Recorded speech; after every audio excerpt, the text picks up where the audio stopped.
Assalamualaikum warahmatullahi wabarakatuh. Selamat malam untuk Anda semua pemirsa dimanapun Anda berada. Senang sekali rasanya pada malam hari ini berjumpa kembali bersama saya Agustiada di Special Talk Show.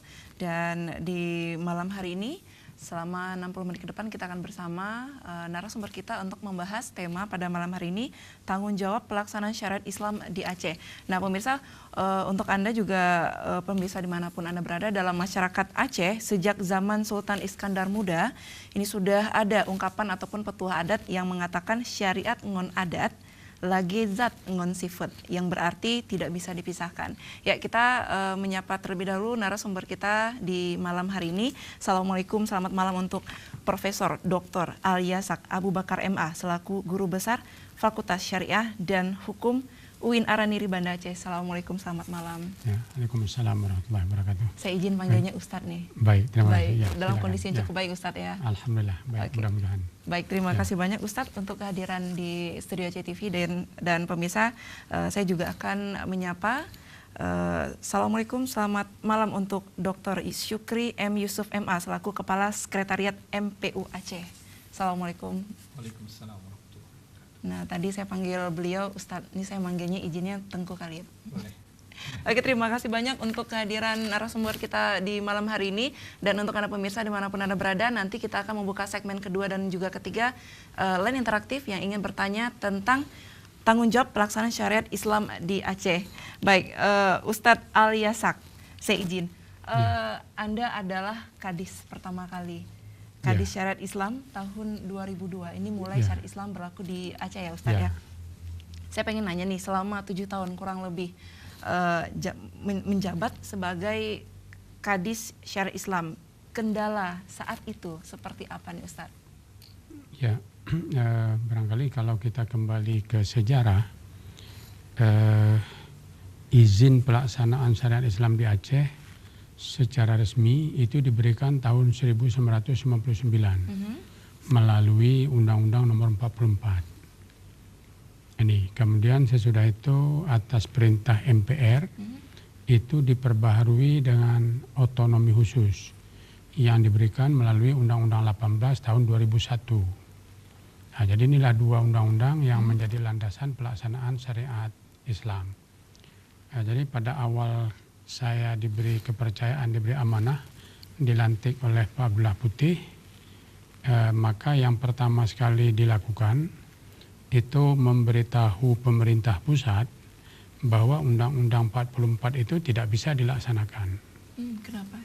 Ya, karena tidak sesuai dengan kenyataan yang ada di lapangan dan juga tidak sesuai dengan hierarki peraturan perundang-undangan yang ada di Indonesia. Nah, jadi waktu itu beberapa teman menyatakan Undang-Undang 44 itu ya semacam cek kosong juga, ya, apalagi waktu itu konflik kan, jadi kan suara itu ya bisa keluar bebas, kadang-kadang sangat emosional, kadang-kadang sangat berlebihan, tidak tidak terukur. Jadi ya itu ada yang menganggap Undang-Undang 44 itu cek kosong. Nah, cuma waktu itu saya selaku kepala dinas menyatakan apa yang kejadian itu awal. Ya, langkah pertama yang banyak pihak tidak tahu. Dan itu juga di undang-undang itu dikeluarkan oleh anggota DPR atas inisiatif mereka, bukan atas inisiatif pemerintah. Jadi saya yakin kajian akademiknya itu tidak mendalam. Nah, jadi kita beritahu ke pemerintah pusat apa kesulitan yang kita hadapi dan kita minta itu diperbaiki, dan alhamdulillah itu didengar, diperbaiki pada Undang-Undang 18. Nah, kalau untuk respon masyarakat sendiri saat diberlakukan syariat Islam saat itu ya Ustadz, bagaimana respon masyarakat menghadapi kenyataan ini? Langsung ada perubahan yang sangat signifikan seperti apa? Waktu itu sedang konflik. Ya. Jadi tidak bisa diungkapkan secara bebas, baik pada ekspresinya, pada tempatnya, waktunya, itu tidak bisa. Jadi kita tidak mengetahui bagaimana sebetulnya tanggapan masyarakat. Kemudian karena ada juga kelompok masyarakat yang khawatir bahwa apa yang waktu itu sedang diperjuangkan oleh GAM itu akan mendapat kendala atau mengalami kesulitan, sehingga syariat ini, sekiranya syariat ini betul-betul bisa jalan dengan baik. Sehingga ada anggapan pemberian syariat Islam kepada Aceh adalah untuk mengalihkan perhatian dari perjuangan yang dilakukan oleh saudara-saudara kita dari Aceh yang terlibat di dalam GAM. Oke, baik. Ya. Nah, Ustadz, ini satu lagi nih, saya banyak sekali melihat Ya. sejarah awal saat syariat Islam diberlakukan di Aceh. Nah, seperti rapat Badan Legislasi DPRA dan pemerintah Aceh beberapa tahun yang lalu, ya, ini sepakat memasukkan kanun jinayah, ya Ustadz, ya, Ya. dan hukum acara jinayah pidana sebagai salah satu kanun prioritas. Nah, saat itu seberapa penting kanun tersebut diwujudkan?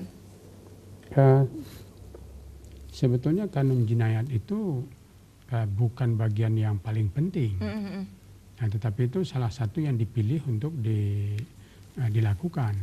Ya, kalau kita bicara syariat Islam itu kan luas sekali. Iya, betul.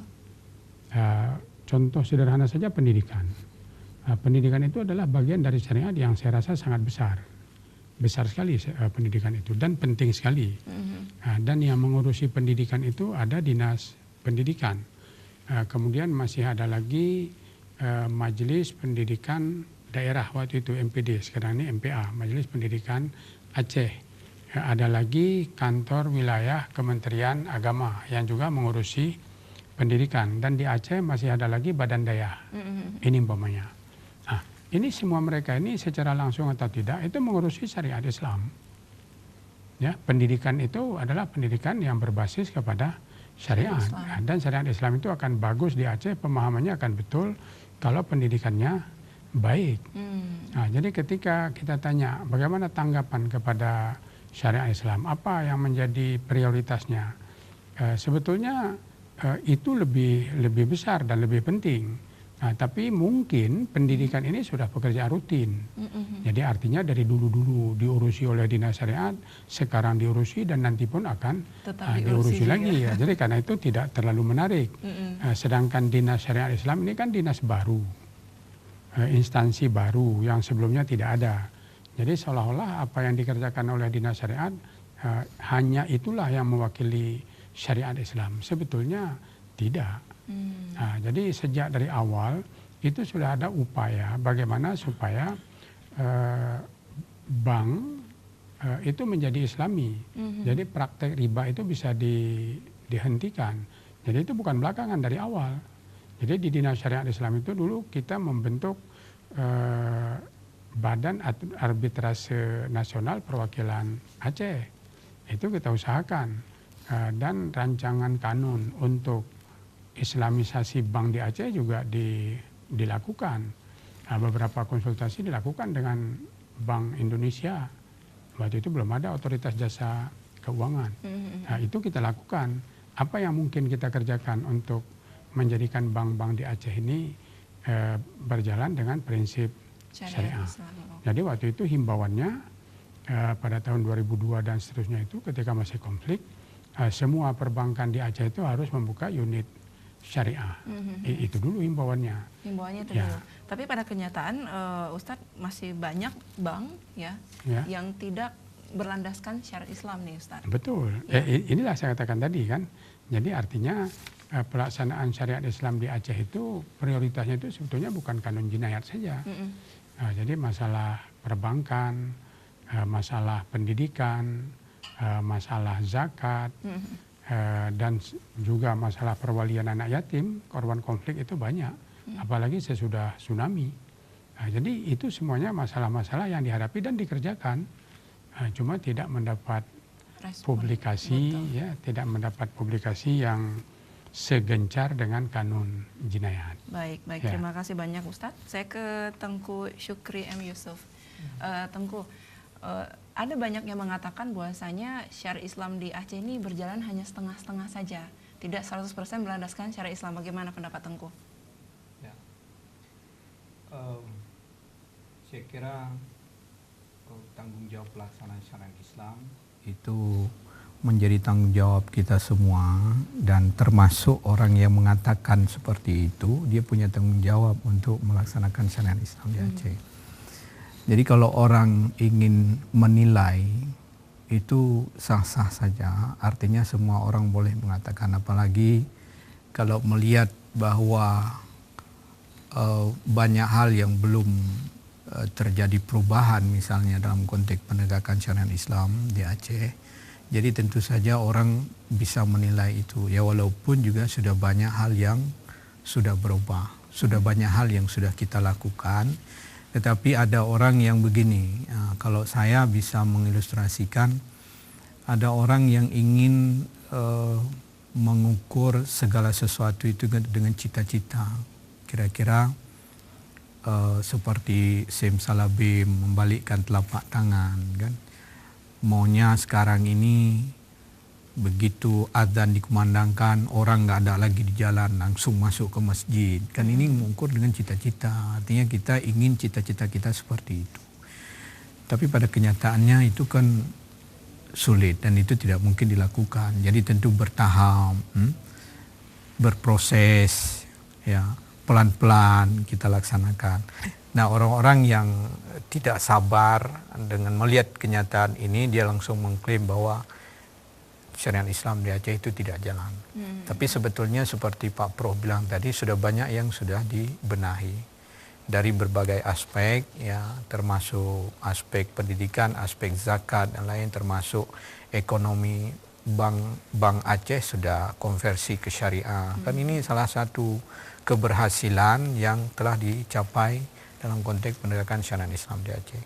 Dan sekarang yang sedang diupayakan itu lahirnya sebuah rancangan kanun atau sebuah kanun LKS, sekarang namanya bukan LKS lagi, kanun Lembaga Keuangan dan Transaksi Syariah. Itu ada perkembangan, nama yang tadinya diusulkan itu LKS, Lembaga Keuangan Syariah, tapi kemudian dalam pembahasan, dinamika di pembahasan itu ternyata berubah namanya menjadi Lembaga Keuangan dan Transaksi Syariah. Nah, kalau ini lahir, nah tentu saja lembaga-lembaga keuangan, baik perbankan ataupun non-perbankan yang ada di Aceh, itu bertahap akan terus berproses untuk merubah bentuknya atau membuka unit-unit muamalat syariah di setiap lembaga keuangan itu. Nah, ini kan artinya banyak hal yang sudah kita lakukan. Ya, betul. Akhirnya Baitul Mal umpamanya untuk menertibkan zakat, ya, bagaimana orang bisa memberi kesadaran, ya, untuk membayar zakat. Kemudian Baitul Mal juga sudah melakukan melaksanakan program-program yang membangun rumah duafa dan lain-lain sebagainya. Sebenarnya hal-hal seperti itu tidak menarik untuk diekspos. Jadi yang menarik orang melihat seperti tadi bahwa kekurangan-kekurangan, kemudian juga yang menarik dilihat hal-hal yang sensitif, misalnya urusan khalwat, misalnya yang aspek jinayat, pokoknya kan itu yang tertarik, yang membuat orang tertarik. Tapi sebetulnya itu bukanlah inti atau bukanlah tujuan akhir dari penegakan syariat Islam. Itu salah satu aspek yang kita perlu lakukan dan perlu laksanakan. Bukanlah itu sesuatu yang sangat penting, yang amat penting, tapi ada hal-hal lain yang begitu penting ternyata dalam konteks penegakan syariat Islam. Karena goal terakhir yang kita inginkan sebetulnya bagaimana seluruh ajaran Al-Quran atau ajaran Al-Quran dan ajaran Sunnah Rasul Sallallahu Alaihi Wasallam itu bisa diterapkan di tengah-tengah masyarakat. Kayak itu goalnya terakhir, dan itu sangat luas, bukan hanya aspek jinayat. Jadi ada aspek pendidikan, ada aspek ekonomi, ya, ada aspek bagaimana mewujudkan kemakmuran di tengah-tengah masyarakat, keamanan, kedamaian dan lain-lain sebagainya. Ini betul-betul pekerjaan berat, pekerjaan besar yang tidak mungkin hanya dilakukan oleh Dinas Syariat Islam saja, atau MPU saja, atau Wilayatul Hizbah saja, tetapi harus melibatkan semua komponen sesuai dengan tugas dan fungsi masing-masing. Jadi kalau dilihat dari aspek tanggung jawab pelaksanaan syariat Islam, ini betul-betul kerja bersama nih.